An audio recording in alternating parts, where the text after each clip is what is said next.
If Trump were to run again and win, obviously you'd be happy. Would you accept that result? Of course.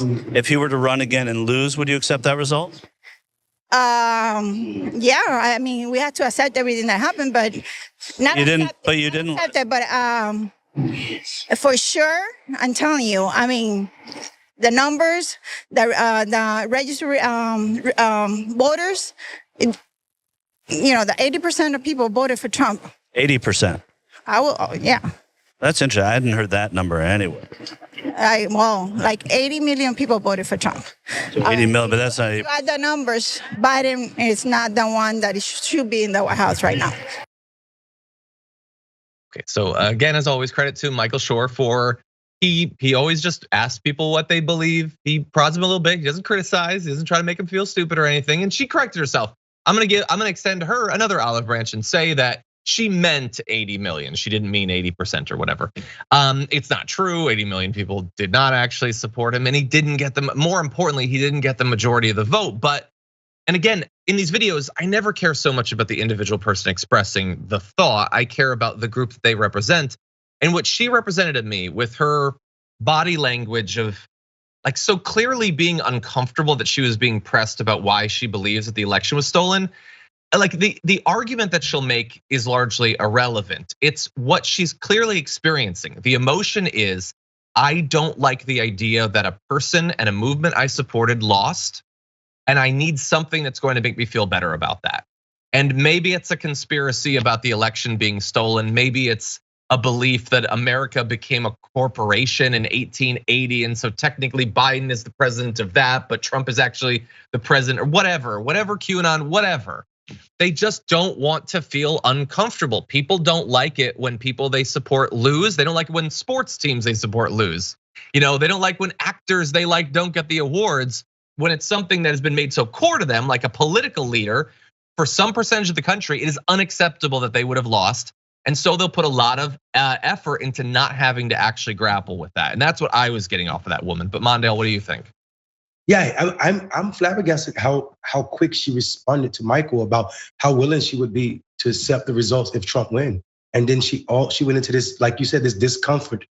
Physically, you could see the discomfort in her inability to answer. And like you said, I don't think she meant 80% of the people voted. She meant 80 million. But even if it was 80 million, you're saying two things at this point.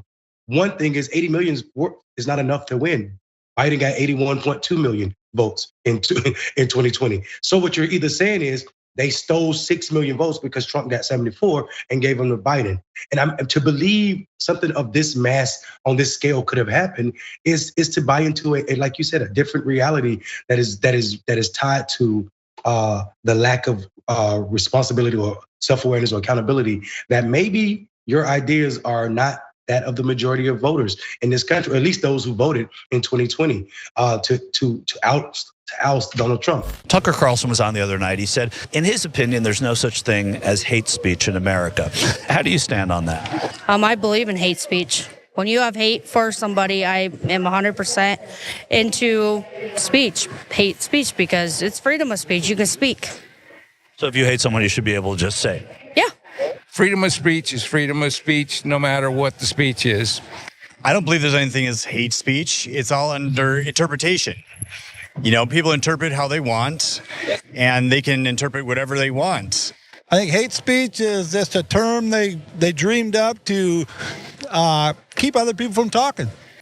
When Trump got in, the patriots felt like we can breathe. Are there any Democratic patriots? I tell you what, I would like to meet one. Well, credit to the MAGA people. They're not really trying to hide what it is they mean when they talk about free speech. They mean that they should be able to say pretty much anything, regardless of the damage that it might do, the hate or violence it might inspire. They're being pretty open about that, and I appreciate that. They believe that hate speech might not exist or shouldn't exist as a legal category, but the actual speech itself is perfectly fine, and nobody should be speaking out against that. Mondale, what do you think? I think I'm for hate. If you speak, hate speech, speak.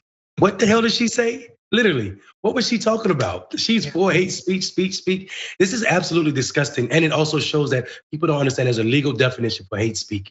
And I think it's on display when we say when people are talking about they dreamed it up. Who is this day that we're talking about? And whenever people in politics start talking about they dreamed it up, I'm always asking which day are you talking about? This is another way to this is otherizing people. You're saying people that believe different than what I believe, people that are unlike us.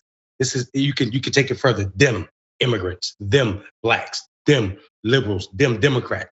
He said there are no Democratic patriots.